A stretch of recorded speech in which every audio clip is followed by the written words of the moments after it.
Stardate 96762.34. You are listening to Star Trek Discovery Pod.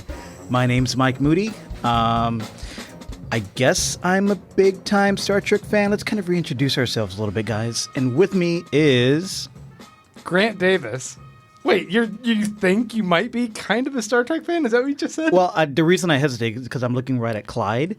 And I'm like, who's the bigger Star Trek fan, me or Clyde? But we'll get to Clyde in a minute. So he's flexing his Spock hand at you. Yeah, menacingly. I can't. Oh yeah, you can't. I can't do it. Oh yeah, you can't do the vocal salute. You're a huge Trekkie and you can't. Spock I know hand. It's sad. It's really sad. They make like a little glove for you, so you can. I can hold my fingers apart, and then try, but it's a pretty sad thing. Rubber bands. Maybe some rubber bands for you. Good call. I'm Grant Davis. Like I was saying, I am the noob to Trek. I don't know much about it, and my first real adventure with Star Trek is Star Trek Discovery, so I kind of know a little bit about the other worlds, but I've never invested in watching any of the other TV shows, and I've watched one or two of the new reboot movies, and I saw Wrath of Khan at one of those live riff track things. Yeah. So I feel like maybe that doesn't count. No, it does not. That's not how you're supposed to watch that movie. Clyde. I'm Clyde Haynes, and I am a hardcore Trekkie. I mean, I'm just shy of attending conventions, but I've done a bunch of other things that puts me deep, deep, deep into the Trek hood, if you would. The Trek hood. All right. You write fanfic. We know. I will not deny nor confirm my writing of any fanfic. We'll find that Tumblr later. Yeah, we're going to read some on Patreon. They banned all that stuff on Tumblr, so too bad. Oh, also it's with that us, kind. Yes, it's that kind. It's me, Mariah Gossett. I'm back again. Hello. And I'd say I'm like a medium Trekkie. Is that like on the scale of Trekkies? So I grew up, watching Voyager, watched a lot of Next Generation. I've dabbled in the original series and watched plenty of the movies. And Clyde and I disagree on the beauty that is saving the whales. Yeah, I could have done without that. I love that movie. It's so good. It is really good. It is like the biggest box office Star Trek hit. It's like the biggest movie. Just take the whales out. If Why? you get rid of the whales, it's a fantastic Lucy movie. and George. That movie would not be the same without Lucy and George. What a weird premise. Save the world by saving a couple whales? Listener, we're here to talk about Star Trek Discovery, Season 2, Episode 7, Light and Shadows. I got to say right up front, guys. Is this a hot take? It is a lukewarm take. Oh, no. Lukewarm take! All right. I guess I'll start. So I was not a big fan of this episode. It just felt like we're going to move the chess pieces around. We're going to throw in some adventure because, hey, we got to fill the hour. It felt like we were introduced to Spock, but I'm still waiting to meet him somehow. I don't know. It wasn't the best debut of Spock. And I just the writing was rough on this one. And I think this is my least favorite episode so far. Not because I was really anticipating this great episode or this great entrance from our new Spock, but I don't know. We'll get into it. See, if you would just give up on the Spock thing, you wouldn't be disappointed. No, I'm not. I keep trying to tell everybody, the Spock thing, you just let it go. You keep trying to tell people? I'm just saying. Every it's not week gonna you're happen. disappointed that Spock isn't on here. I'm just convinced that he's barely on here and we see him, but like Mike said, we didn't really meet him. We didn't get to meet him. Yeah. He didn't seem like a character. He seemed like a plot device, again, even though he was on screen. Or Isn't prop. this the Spock that you guys are all used to? Isn't this the same exact Asperger's Spock that's Yeah. Now he has dyslexia, poor guy. Okay. They just loaded him up with whatever they needed. Yeah, exactly. Okay. Who wants to give me their hot or potentially lukewarm take on this episode? I'll jump in because I think I'm going to disagree ever so slightly with you. I enjoyed this episode. I will agree that there was one thing with the writing that really bothered me is I know they gave us a wonderful excuse for why Pike got on that shuttle and he just had to fly that shuttle. But the minute they said, oh, well, Stamets is time, he's impervious to being time sensitive, then I was thinking, well, why the hell wasn't he flying the shuttle in the first place? Yeah. So the writing on that just didn't work with me. But outside of that, I thought the pacing was good. I really kind of enjoyed that it was an episode that wasn't heavy on the character-driven nature that we're used to, but in terms of giving us something to look at and kind of, some action, I enjoyed it. Okay. Mariah. Yeah, I mean, I know in every show there's eventually going to be that transitional episode, and this was definitely their episode. I mean, not just in Star Trek, just in general TV writing. I think there's always those instances when that is going to happen. I do agree, though, it felt like they had, most shows have A plot and B plot, and like I'm down to explore those two, whatever plot lines they're coming up with, but it felt like they had like half written A plots and B plots, and they're like, how do we fit these together in a way that makes sense so that we're like still attached to Discovery? I would have been fine with just following Burnham on this whole trip home, seeing more of, the Spock household. Like, give me more of that. Yeah. Yeah, doesn't it feel a little bit like they've spent other episodes where they've crammed so much crazy stuff into one episode. They had an entire Kelpian liberation episode last week, which just felt like that was a lot of stuff that you tried to accomplish in one episode. And here it felt like a little bit more like they were spinning their wheels, like, all right, we need to move the chess pieces in place because we're going to do some crazy stuff on some Talos 4 planet. Mm-hmm. And if you guys watch the trailer for that next week's episode, it looks kind of awesome. But yeah, it was a lot slower than their usual pacing, which I almost appreciated a little bit. I was like, because sometimes it's like, holy cow, this was all in one. Like, how long have we been on this ship? How long has this timeline been going on? So I kind of appreciated the breadth, but I do think there were some issues in like final execution. I think we're so used to having like this heavy, really thought-provoking episode. This was kind of like watching a Vin Diesel movie. Right? I don't think that would have been cool. No, I mean, I'm not saying bad, but I mean, are we talking Boiler Room? Are we talking Triple X? No, we're talking like the Triple X Fast and the Furious. Where you like that vapid? No, what I'm saying is you kind of know what you're getting, and you're just looking. If you're just looking to be entertained, there were some interesting moments. Like if you talk about like the Burnham Giorgio fight, right? Like if you're talking about, the squid. The Matrix-looking Sentinel that attacks the shuttle, right? Now, yes, it falls apart if you're looking at the fact that none of that was really explained well, right?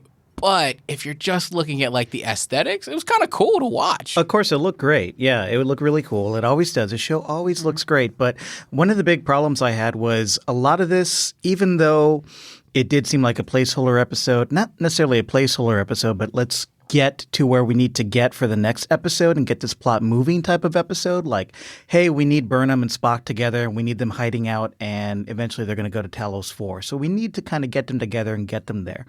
So this felt like the show had a lot of just work to do. And then they tried to throw in some of the greatest hits that we as fans like, hey, let's have a Giorgio Michael fight. Hey, let's have some crazy, wacky Tilly Stamets saving the day banter. Let's have some tit for tat between Pike and Tyler, right? But Mike, we like the greatest hits. What are you complaining about? No, but it felt lukewarm here. We have an entire podcast dedicated to this show because we like those hits. Sure, but I'm in the tank for this. I like them too, but it just wasn't all as entertaining as it could have been for me, and especially the stuff with Spock. I didn't find any of that. I know they were trying to root it in such emotion, right? They even gave us an extra layer of sympathy towards Spock. They gave him a disability of sorts to, give him a little more vulnerability. But that just didn't work for me. I didn't feel anything for that character. I didn't feel anything for all the characters that were living in the House of Sarek. I didn't feel anything for Amanda. I didn't feel anything for Michael. I was just like, okay, we're just moving along here. Well, you can't look at at Spock as a character yet because he's not a character. He's a prop right now. Yeah. Right? Like he's literally a set piece. But I thought there were a couple things that really jumped out at me as, oh man, you could have done more. And these were kind of some high notes for me in the episode. So one was I kind of like the Amanda versus Sarek and this dynamic of fleshing out their relationship and this, her using choice words like husband and would you have left Vulcan for me? Like I thought, wow, we're getting some depth there. And I kind of wanted just a little bit more before he was like, all right, let's just do this. And then did you notice Saru like really finding his groove as interim captain? Like Fearless Saru is kind of not like that dude is clutch. Yeah. There was some good stuff in this episode, but as a whole, it was probably my least favorite episode of the season. But let's try to run through it chronologically and fail like we do. All right. So we started out with another commander's log.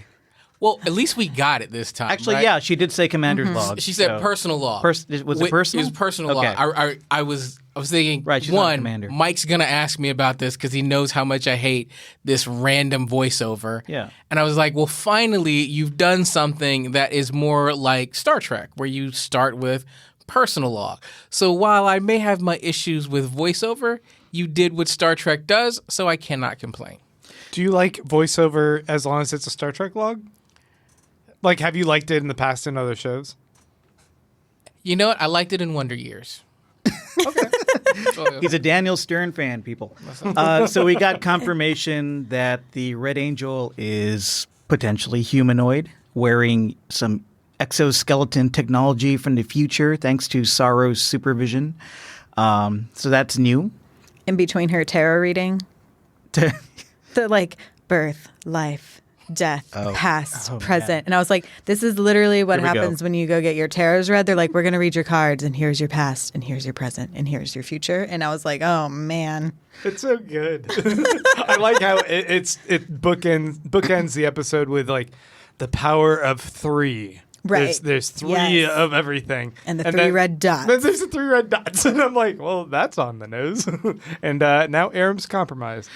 If anything, Alex Kurtzman is really an on-the-nose, just very blunt type of writer and showrunner. Just going to smash it over your face. Very much, yeah. I don't need subtlety to the point where it's just like too difficult to read. Well, it just felt like there was not a lot of art happening here. Well, but do you think that that's in part because this Trek is different in that you have so many like non-Trek watchers, right? So you have new people. And so if you're on the nose, it brings in these people who just kind of casually watch. I mean, yes, it's kind of like I saw that coming 15 feet ago for us. Yeah. But for new people, does it help? Well, no, I'm not judging it as a Trek fan, really. Like, if I was like a diehard Trek fan, I would break this thing apart, but I'm not. I'm judging it as, was this a good story that I found compelling and entertaining? And typically I do with this show, but with this one, I was just kind of like, I'm still invested in these characters in this show, but this one, I'm probably not going to watch this one again. I did write a note, though, with their whole like theory of three but then there's the 7 light signals or however many there were. And then, but we have come down to where there's sort of like 3 entities looking to figure out what this Red Angel is, right? So you have the Federation, you have Section 31, and then you have specifically the crew of the Discovery, which I thought it was interesting.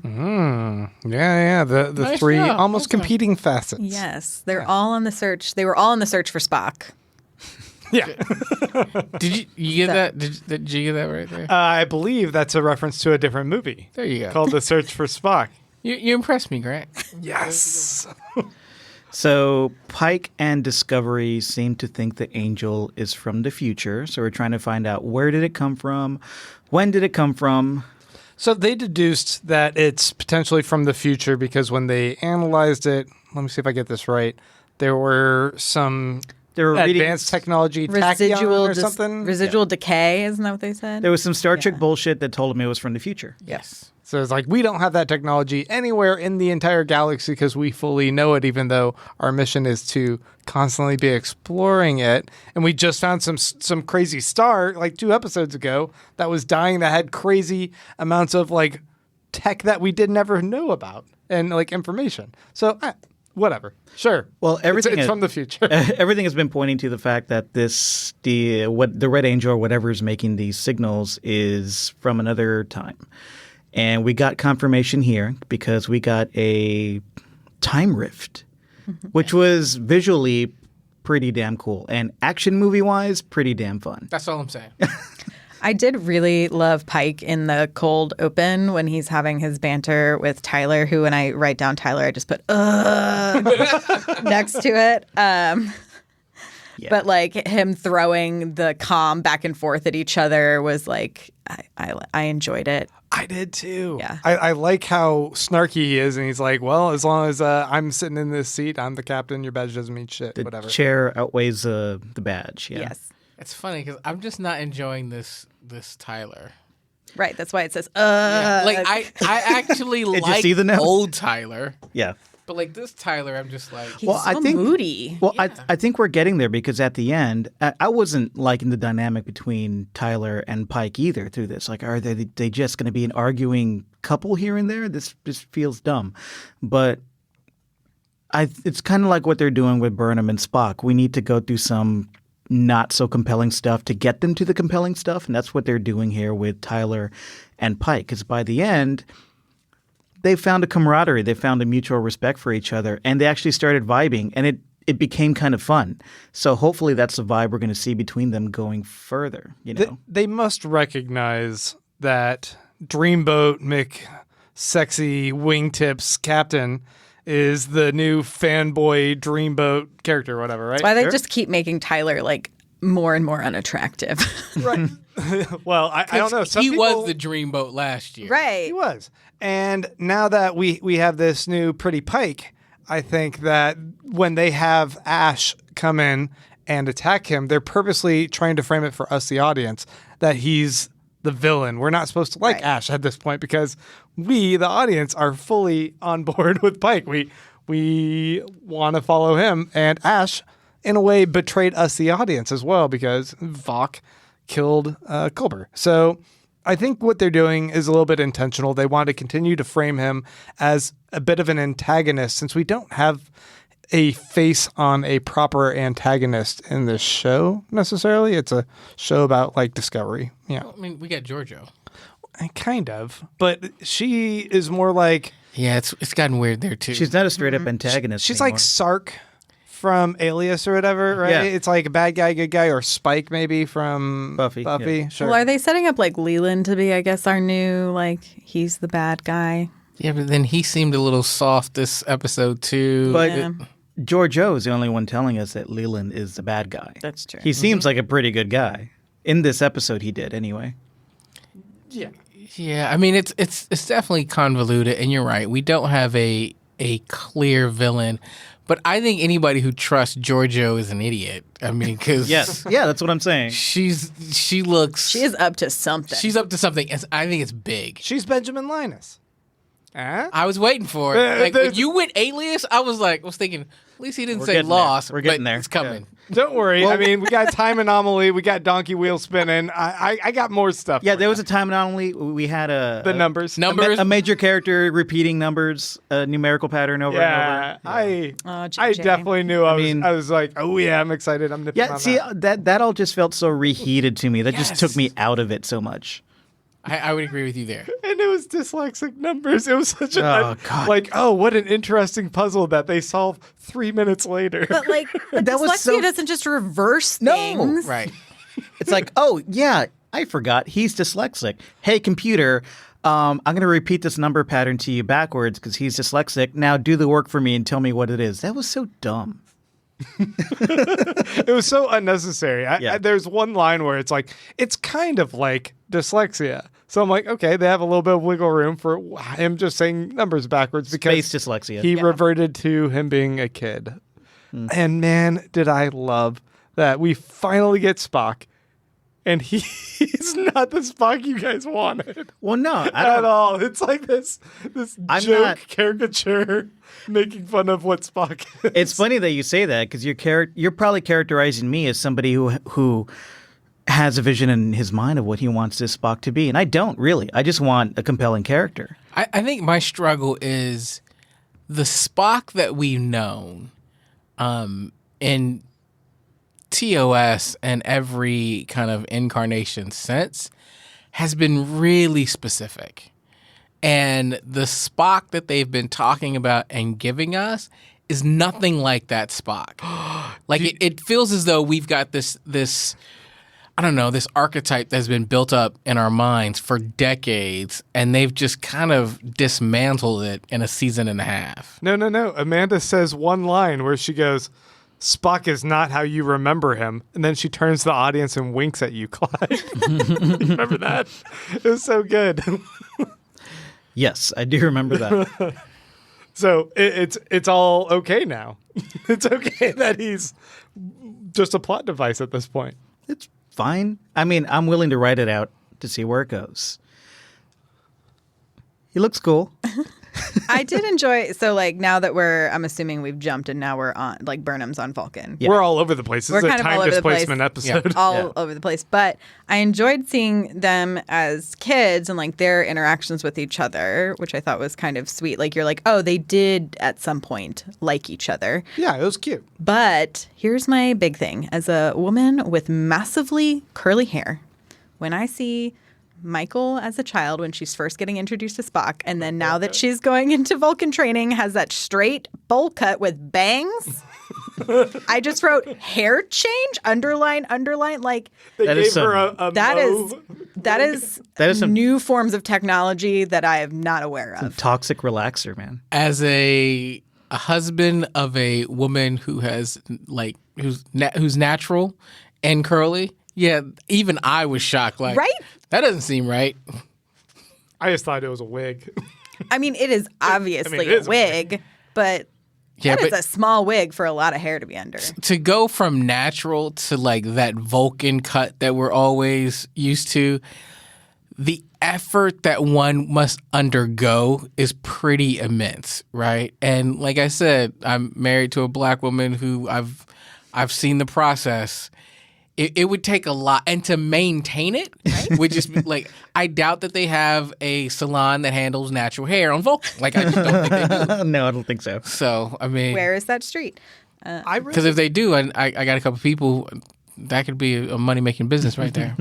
I really liked how Vulcan looked. Yes, I'm not familiar with what Vulcan's supposed to look like, but this did, for a minute, look like a Star Wars scene more than Star Trek. Yeah. With like everything was like, Red pointy cliffs. yeah, and like these ships that have like this kind of worn paint on them. And it's like bright colors, and everything just seemed a little bit more oddly saturated than I think a lot of the blue lens filter Yeah. show. Yeah, more comes natural across. colors. yeah. I feel like most of the time we see Vulcan in other series, it's under attack and on the verge of being destroyed. So this was a pleasant surprise to see how beautiful it was. Gentle rain. Yeah, that was nice. Vulcan is typically a lot of orange and red cliffs and lots of caves. And we did get into a cave here. But speaking to the old school Star Trek fans in the room, Sarek was practicing Tok'mar, which is a meditation that can bring, I guess, lost family members back home. Had we heard of this before in lore? I wasn't don't familiar with remember. it. I wrote it down and I was like, I should Google that later. Yeah. Okay, listener, we do this podcast right after the episode airs, right after watching it. So we're not going to have all the answers, but reach out to us at Star Trek Pod on Twitter if you know the answer to that. So, Yeah, I mean, I kind of figured that it was something like the telepathy that Vulcans kind of sort of have. And so I thought this was some rare ritual that would allow him to at least connect with someone else. But I don't really know. And, you know, you forced me to hop in my car and drive to the studio immediately after watching it, so I couldn't Google it. that was his idea. Whoa. Didn't we sort of see something like this in last season when you have Sarek reach out across some mind meld thing to Burnham? But that's just like mind to mind. It's not something that can like. That's like bring a mind someone Skype home. call. Like he wasn't trying to lead her home. But I think we did see that Spock used something like this to find Burnham when she was lost. We keep seeing elements that seem like Cerebro exists in, Yeah. this world. It's And just what they needed to be for the episode. I was just thinking about how absurd it is with the vastness of space that we have a spaceship trying to fly around in 3-dimension, going up, down, left, right to try and find a dude in space. Like, oh, we got to find Spock. That's not just needle in a haystack. That's bigger metaphor needle in a galaxy. Yeah. I don't know. It just seemed kind of absurd. And then they up the ante with now we have someone lost inside of a time vortex when Pike and Ash get lost in their ship. And I'm like, oh man, they keep doing this thing where there are certain people that are able to hone in and figure out how to find the needles in the haystack. Mm-hmm. So if we have Sarek being able to kind of do a mental outreach to his biological kid, and then you also have, what's his name, Stamets, being able to tap into this mycelial network, and he's like, oh, I have woolly bear, water bear, what are those things called? Oh, the tardigrade. Tardigrade DNA. I have tardigrade DNA. Right. Which they so casually Woolly say. It's so bear? absurd. Where did you come from, woolly bear? Aren't they called water bears? Water bears. Tardigrades? Yes. Water bear. Water bear. yes. Okay. Anyway, and then that enables him to also just pinpoint. I thought at least like they tie that in consistently a few different places. Yeah, they did. I mean, there was some thematic overlap happening with the two plots a little bit. One of the big differences was on Discovery, the whole team is working together to find Pike and the Lost Shuttle. And over on Vulcan, we have Amanda kind of working against Sarek. Mm-hmm. Now, Clyde, what you said earlier about Amanda's role here was kind of resonated with me. I liked, even though I didn't feel emotionally connected to a lot that was going on Vulcan, I did like that she stepped up a little bit here and asserted big old mama bear. Yeah. She asserted her authority in that family. That was pretty cool. She's actually one of my favorite characters this season. Yeah. I think in part because she's like her character is really rich and kind of focused. So when she's kind of dealing with the issues that come to her, she's all in. So she is mama bear, and now she's dealing with kind of these marital issues like, hey, I've sacrificed for you. What have you done for me? Like it, and then this balance between one, you've got two children, you're trying to protect one, but you don't want to completely isolate the second. Like she's just all in, and I think she's doing a great job. And so I kind of like I like what we're getting out of Amanda. She gave a pretty cold shoulder to Burnham based on some very vague information that Burnham gave her, like, oh, I really did something mean and burned bridges with Spock. And she's like, how dare you, you're dead to me. I'm going to have to find Spock myself. Bye. And then like the next time we see each other. I think she was more trying to protect Burnham, though, because she was like, if you know where Spock is, you then would have to turn him in or else you're going to lose your position. Okay. Yeah. But I'm Grant, I look at and blame, and I hate to say it, but I blame the writers for that. Like they could have fleshed that out and really made it convincing on why she was so upset, but I feel like they skipped a step. I think they tied it all together at the end when Sarek makes the ultimate call of like, no, Spock's going to go with Burnham and she's going to take care of him and hide him, because it felt like at that point everybody was trying to protect the kids but do it in their own way. That added to the conflict. So it was a pretty nice way to show that, like, I really liked how they showed that relationship between Amanda and Sarek, that they are coming from two different sort of perspectives. Like she has a human emotional side, but obviously she's familiar with how she must like appeal to logic when having an argument with him, and yet she can still do that while making an emotional plea. Like how she blended that argument, I thought was actually pretty powerful. Yeah. And then him like listening and taking that in and it like reacting in a way that I thought like he does recognize that this is not something he wants to compromise in his relationship with her, but at the same time he needs to protect their kids, and that's going to be what's best for her as well. Like I like how they navigated that entire scene. And as far as there not being enough emotional punch or emotional investment like that you were saying in this episode, for me that episode or that scene in particular was pretty powerful. Me too. That was the only like really big scene where I felt something. So, a question for all of you. Do you think that they're setting us up to explain why we never have heard of Amanda before? Amanda. We've definitely heard of Amanda. Yeah. Well, I mean, we don't see her. Kind of. Sure we do. We do? Yeah, she's in the original series in a couple episodes. She is played by Winona Ryder in the J.J. Abrams movies with old lady makeup. Oh, yes. Yeah. Okay. Yeah, I was like, Spock is definitely a mama's boy. Like, Yeah. Okay. I feel like that is a definite trope. Very much. Like- Yeah. Well, it's interesting because Forgot about Winona Ryder. what they were doing here with Spock, they tried to give us like I said, another layer of vulnerability to him. And this was really done pretty well and pretty economically, I think, in the first J.J. Abrams Trek movie, where they set up Spock's plight as he's discriminated against on Vulcan because he has a human mother, right? And so we're kind of seeing the exact same thing play out here a little bit, but they didn't want to repeat the same thing, so they added the extra layer of, but he has space dyslexia as well because of his human mother. So it just feels like they're doing the same thing over and over.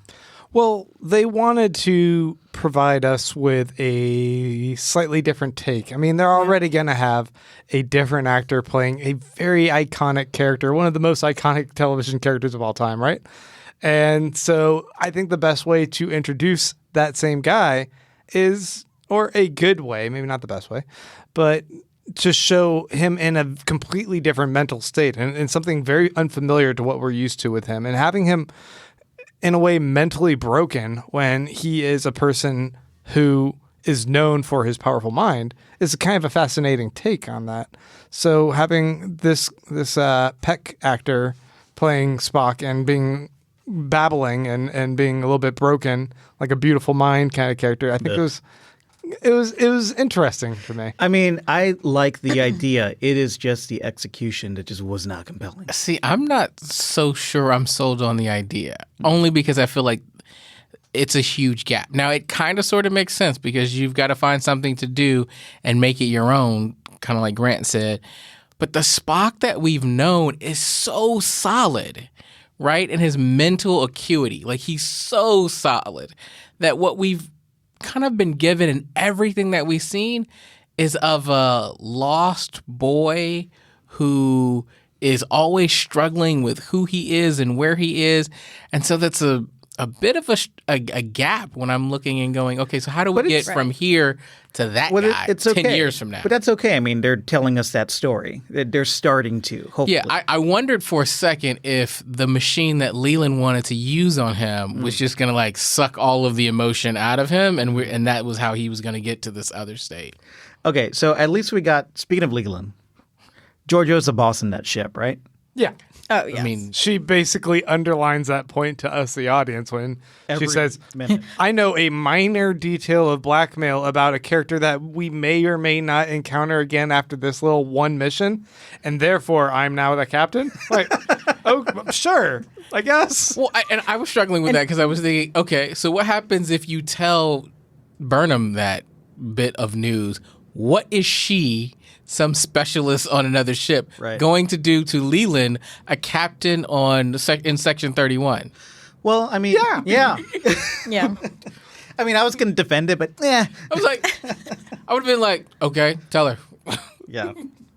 Spock has dyslexia, guys. We're all a little bit underwhelmed about this episode, aren't we? No, I mean, I still had fun with a lot of elements of it, but All right. there are certain things that are just... Did you like that there was a constant, like in Lost? Wait, what was the concept? Oh, you didn't catch that? I thought this was definitely going to be something you latched onto. The reason that Alice in Wonderland? No, the reason that well, that was Spock's constant, yes. But the reason that Stamets was able to pinpoint where the shuttle was because he used the mycelial network as his, quote, constant. Oh, did they say that? They said that. Oh, man, Super how Lost did I miss reference. that one? Yeah, I don't know. I had to keep pausing and looking down and writing notes during scenes. right. The plight of the Star Trek podcast. I had like one other note for the Spock, like dyslexia, his mind is going. I feel like if I was going to picture what I know about Spock being in that state of mind is like he would just be in like some weird form of deep meditation. Like he is deep in his mind. Sure. Like we're not going to see it, but he is gone. Yes. Do you know what I mean? Yes. Like he is deep within whatever is going on in this brain. But yeah, the muttering and like, you know, I was like, who is he seeing in the room with him? Why is he talking about this out loud? Like, I get the notes thing, like that, like some of that stuff made sense. But I was like, I feel like there should have been a note to him as like either a director or the writer being like, hey, no. You need to just look like that's all going on in your brain. Don't actually say it out loud. Right. Yeah. Yeah, the execution was just a little in your face and all over the place. And it wasn't compelling. It was just like, okay, he's just, and I was watching this with the closed captions as I do because I'm a good Star Trek podcaster.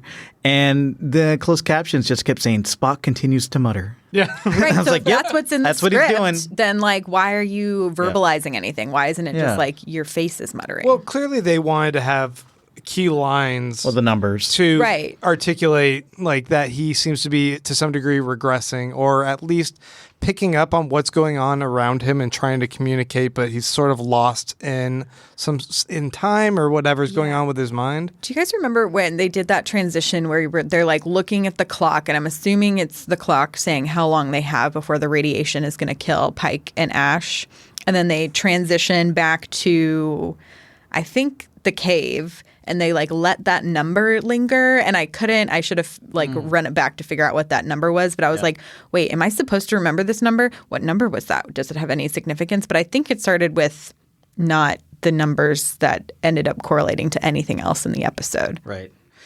I don't want to be looking at numbers, man. I was like, I gave up on Lost for this reason. Like, Yeah, I hate that show. Yeah. Not really. What were you doing?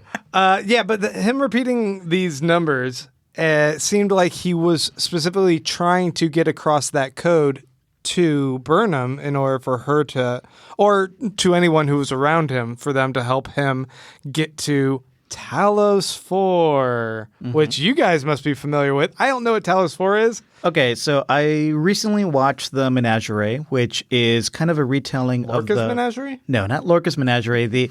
I should probably like say what that is, right? Yes. oh yeah, you should plug that. Yeah.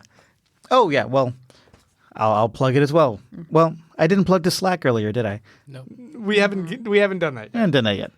Throw But if me you off. guys want to become Anyway. patrons, go to patreon.com/Star Trek Pod. Give a $2 per episode pledge. That's about $8 a month. And in exchange, you can join our Slack channel, which is called Lorca's Menagerie. All right, so The Menagerie is a original series episode that is a bit of a retelling of the unaired pilot called The Cage. So everybody knows about The Cage. The Cage was the unaired Star Trek pilot that starred Captain Pike and not Captain Kirk as the captain of the Enterprise.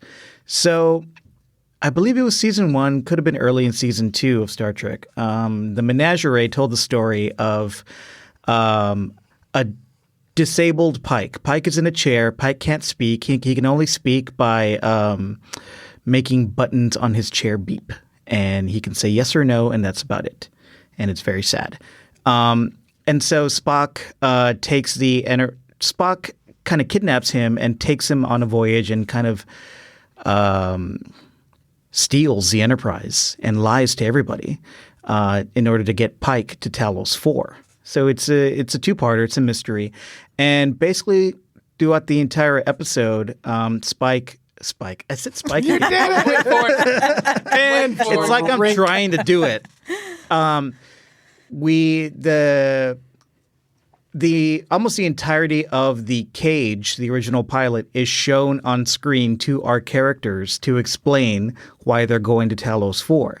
And basically, in The Cage, what happens is Pike ends up on Talos 4, and there are these Talosian, those are the guys with the big brains, the big heads. the big brain dudes. Big brain dudes, yeah. And The they Watchers. Yeah, pretty much. And they have this kind of like undefined power.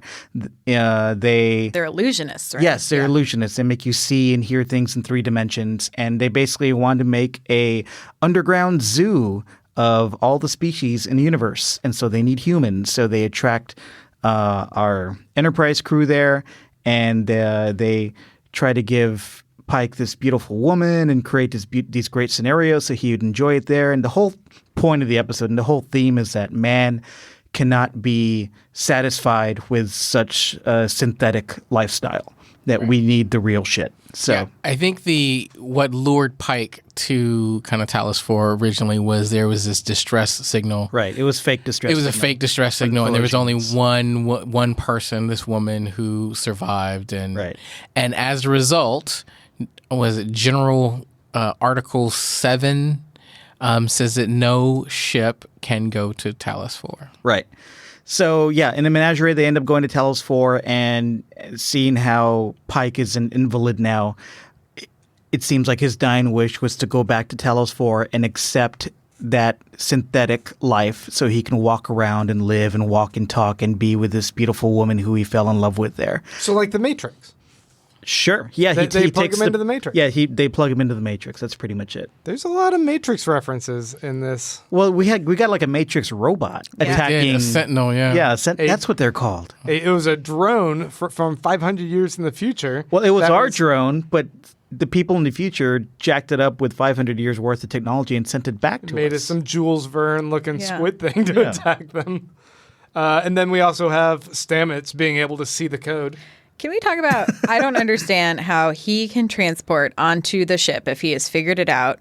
How can they not just transport them out beam of them the out. ship? Yeah, or like I think it's 'cause lock they're- onto the ship in some way. It's because like, they're phasing in and out too much, and he's not, I guess. I don't know. It was I just still like stand by the fact that he should have just been on the ship, the shuttle, the whole time. the whole time. But he can't fly the shuttle. Only Pike can fly the shuttle because he's good at it. Didn't you hear the dialogue? Yeah, but he flew the shuttle out, or we're starting to fly the shuttle out before. That's true. Before it got drugged back in. That really bothered me from a plot point. I love that, Pike, when all this shit's going down, the Sentinel's attacking the ship. Stamets is making all these calculations, and Pike is helping him and telling him what to do. And they're doing all this like insane Tyler's just math. banging that thing on the dash. They was just like, I guess I'll just hit this thing with a hammer for a while. I'm the dumb guy. I'm a Klingon. Just punch stuff. I am man, I shall destroy. Exactly. Yeah. With no result of anything. No. He's just banging on this thing. Yeah. I really liked the scene where Stamets was able to beam on there and then like guide them back. It was fun. Because for me, I don't know how strict they are supposed to be to logical explanations for everything. I just thought that's Star Trek in a way. Like Yeah, they it's do Star Trek kind of bullshit. silly things in Yeah. episodes, It was right? fine. But it was As long like- as it's entertaining. I don't know. As a writer, I think I would have just been like, no, he should just be on the ship and then he can Star Trek bullshit some stuff on the ship where he's like, oh no, I have a perfect way to calculate how to get Right. out of here. And like Well- he's found a way to talk to Tilly and like he's figured this out with her. Well, like I think they really liked Stamets and Tilly together, so they wanted him back on Discovery so they can kind of bond and do their thing. Well, and it sounds like there was this whole moment that was really, really quick in there where Pike was explaining and Ash kind of called him on. The reason why you want to be on this ship is because you feel guilty. But I was like, That came out of nowhere. it came out of nowhere. I mean, and they the plant- payoff was like nothing. They planted those seeds before, but it felt like it came out of nowhere here. I mean, you could have had that same conversation in the mess hall. Like, also like what does avoiding the war and then going into a riff in time have anything to do with each other? you, Mariah. Yeah. I mean, it was just supposed to be playing on the fact that Pike feels like he hasn't contributed much to the Starfleet cause lately, so now he has to dive in headfirst into every mission, I guess. I don't know. It was weak. That doesn't resonate. A Yeah. really weak point. Weak sauce. I don't know. That kind of fit as well. The contrarian voice here. I buy into all of this. They just need to give me the weakest of explanations. And I'm like, fine, I'm good with that. It felt like Jarhead the movie or whatever. Oh. These people are just there's this mentality when you are a soldier and you don't actually get to fight, but you're just kind of like. But they're like, not soldiers. They're not. They're at the scientists. core. Yeah. Well, not just that, but it felt like lip service here. It doesn't feel like it. Like in something like Jarhead, it feels emotionally resonant. Here, it doesn't. Yeah, and wasn't Ash like the top pilot in season 1? Didn't he have to be? He had to fly everything. Yeah. That's right. Yeah. But they're not soldiers. They Yeah, carry that's around weapons. They're not strictly scientists. Right. They're they're doing battle in every episode. They fly straight into time tsunamis, man. Yeah, they're part of a military science vessel. Did they ever explain? So was it because they were like trying to look at the residual decay that this rift just appeared? I feel like they were like, "Oh my God, something's happening," and then the rift was there, and I was like, I feel like I never, I was like, but what caused it? You know, I kind of have a theory based on that. Alex Kurtzman's pen caused it. They were talking in the very beginning about how they have these dense materials that seem to be following the Red Angel when the Red Angel pops up from the future, which makes me think that potentially in the future something bad is happening. Like maybe the galaxy is collapsing. An implosion. And if the if it's imploding again and everything's becoming super dense, and maybe this is only 500 years in the future, maybe something not man-made but being made has caused this as sort of like a parallel to our own personal crisis going on here on Earth with our climate change. We've caused a problem. Yeah. And if we could only go back in time and Don't say anything about whales. change If a we couple had saved events. the whales. But maybe there is some sort of parallel going on here where Yeah, it's like I mean, that idea was kind of underlined when Pike literally talks about we are in a fight for the future. We're always in a fight for the future. Yeah, good call. you too, humans. So yeah, maybe this thing is like maybe each of these items are part of this puzzle piece, like saving that cult planet or the Kelpians or Right. whatever. Like all of these are going to feed into a larger picture, but there might be some sort of personal nefarious intent of the Red Angel. We don't know. And So I maybe- have a new Red Angel theory now after this Okay. episode. Here we go. No more Iconians. Get them out of here. No more. I think Ariam is the Red Angel, and she's coming back. why? Ariam I don't know. was breached in this episode. Yeah, so like Yeah. she has her 3 red dots that blinked in her eyes 3 times, and so now something has encoded, right? And so I looked her character up to see. So she's She's like a supermodel. she is, but like the character it's changed a few times. First it was like an augmented alien, but now it's an augmented humanoid, and I think they're trying to place that purposefully. Also, apparently that character wasn't even supposed to exist, but then my fave, Neville Page, the creature designer, along with Glenn Hendrick, who's head of makeup, they like came up with this crazy sketch, and the creators were like, "Oh my God, it's amazing! We have to have this character." So that's literally why this character exists. Awesome. Okay, that makes sense. But yeah, so I like that theory. That's my new theory. Yeah, and because love it. and the last good look we saw at the Red Angel was a feminine physique. Yeah. I mean, clearly she's at least a sleeper cell for some sort of agent. Right. But then there's this link between her and that 500 years in the future drone squid thing. Because the squid Right. thing essentially corrupted the data that put the virus into her head, making her the Red Angel. So do you Right. think they're on the same team? Yes. Or- So what I think, so when I was going to this whole like why did this riff occur, is I think she caused the riff to send this thing back to then implant this whatever into her brain. She knowingly did this? Yes. So Oh. the Red Angel has sent this probe, like knows, oh, this probe is going to go out. I'm gonna get this probe, Yes, alter okay. it to do what I need it to do, send it back, So it's this kind of like closed time loop Yes. narrative. And like then she she'll creates become herself. and then she's gonna get the data that she needs to fix whatever catastrophe is happening right Like now. in DS9 when Julian Bashir is his own grandfather. You guys didn't watch that? It's a good No, I one. saw it. It wasn't very good. Nice call. But most things involving Julian Bashir weren't that great. so. Agreed. How That's far- an excellent theory. I'm with that one. I like you, that Did you one. come up with this one, or did you do some Redditing? This is a official Predictus in my notes. Wrote Okay. it down during the show. All right, this is a Star Trek pod theory. Exclusive. Yeah.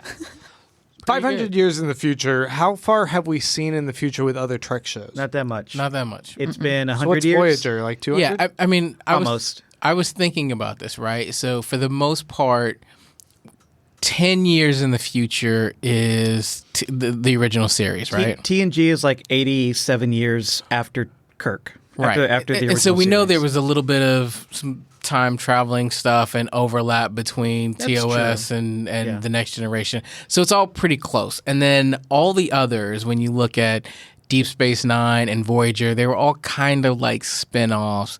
And so they're in a fairly similar time frame. Yeah. So 500 is like way It's way beyond out. what we've really seen. But we have actually seen 500 years beyond that, because we saw in episode 1,000 years in the future in that short trek. Calypso. Calypso. Oh, yeah. And the ship still exists, the Discovery, although that could have been a whole rebooted universe. That could just be an illusion on Talos. Oh, that's true. Oh. I I also thought it's interesting in that I think someone in our Slack channel made this theory, and let me know if I'm right on that.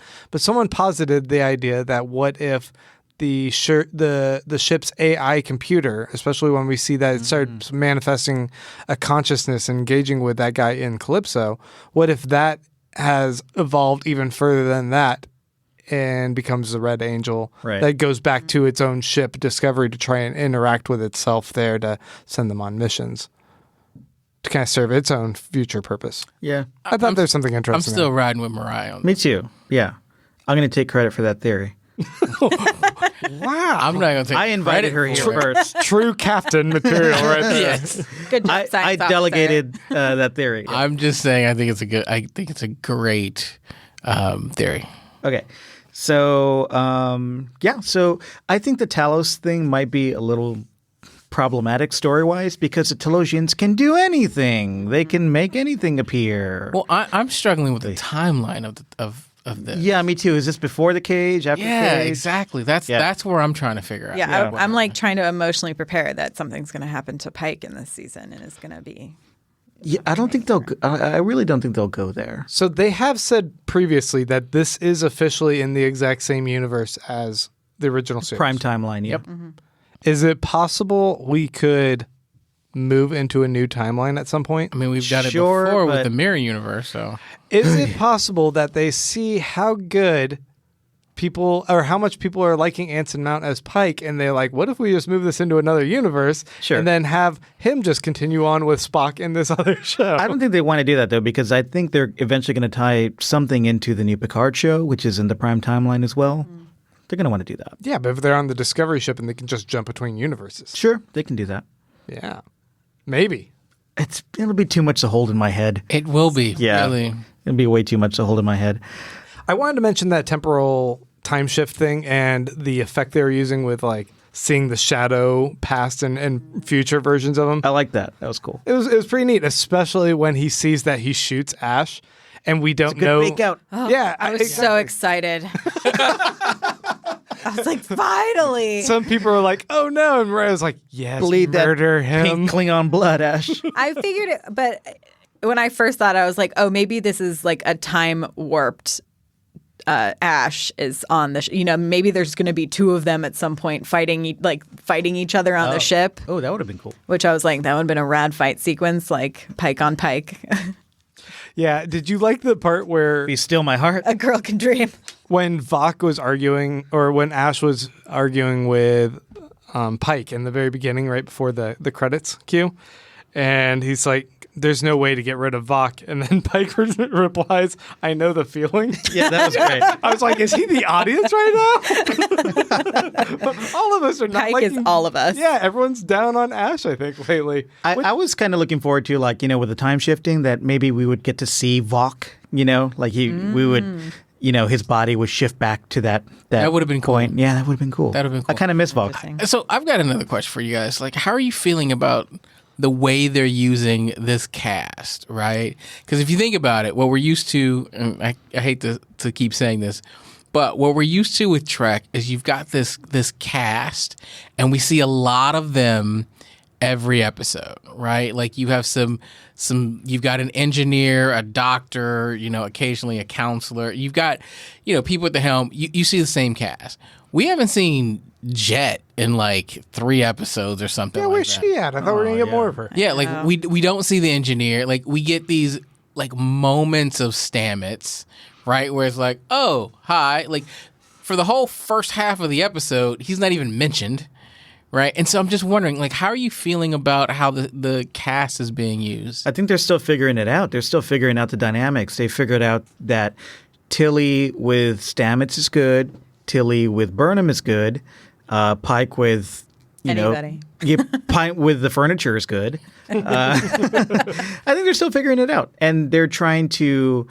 I think it'll be a while until we really can see more TNG-like episodes where we have a really good propulsive plot, but we also have a lot of character development going on. Or maybe this is just the show. I mean, I just did a rewatch of The Office, like you do.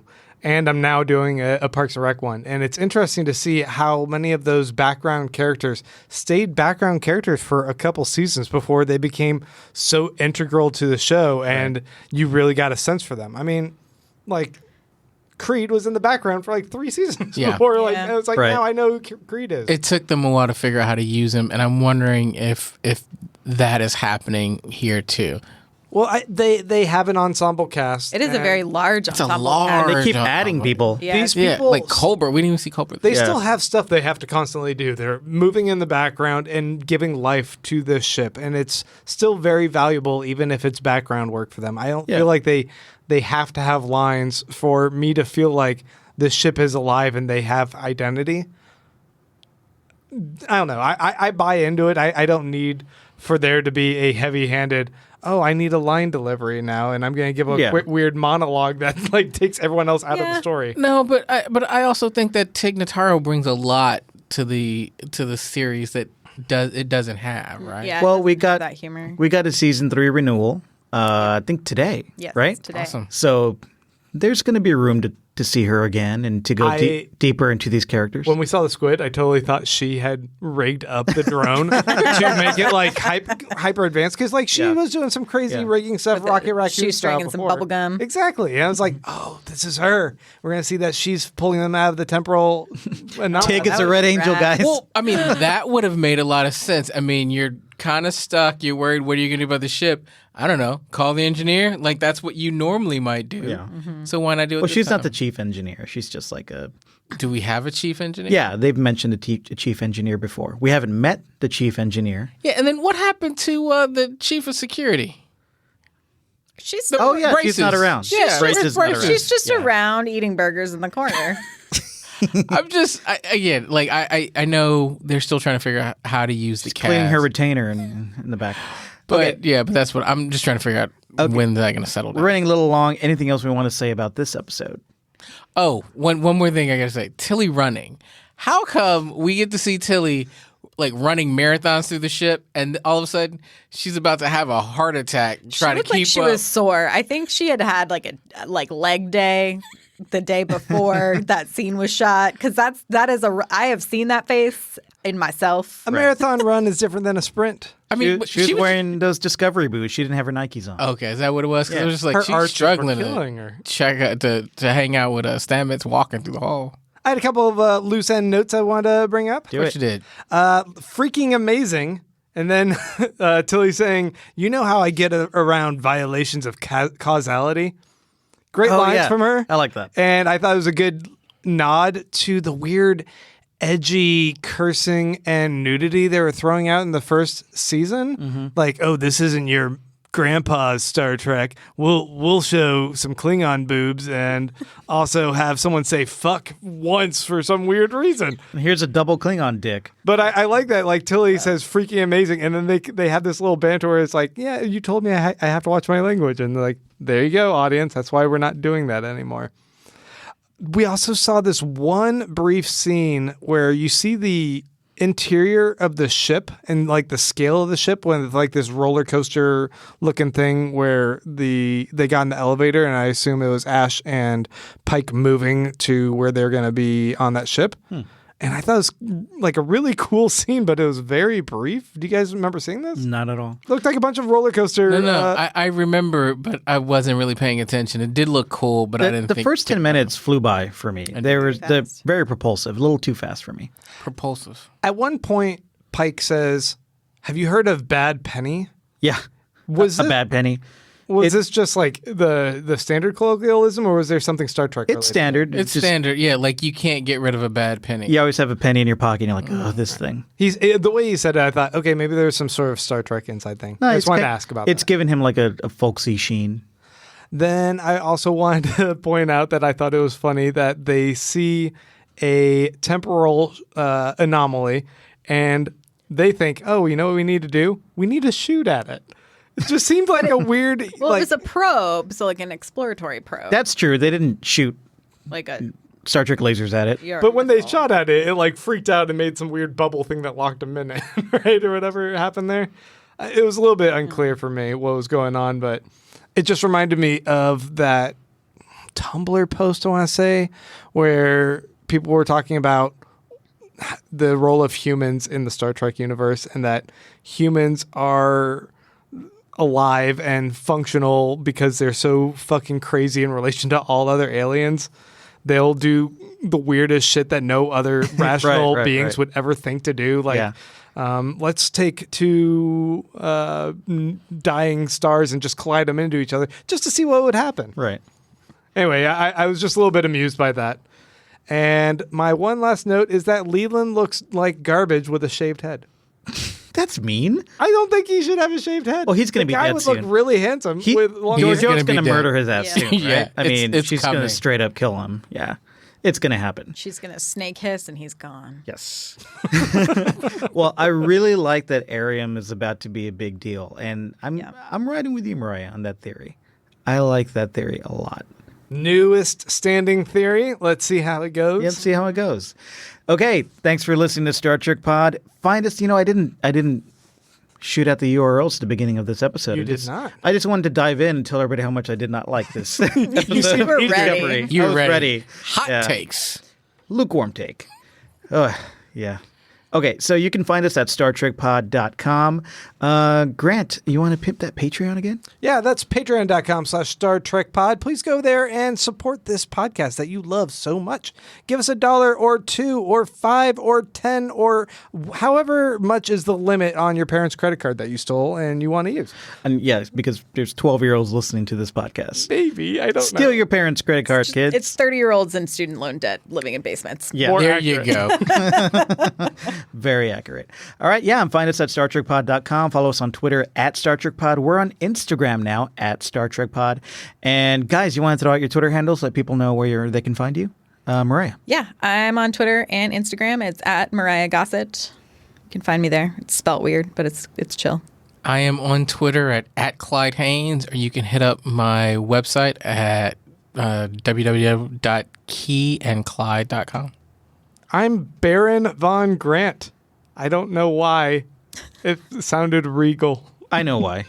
I'm just not going to say it. Don't say it. I'm at Mike Moody on Twitter, and we're part of a podcast network called Electric Sweater. See all of our podcasts Electric sweater. at electricsweater.com.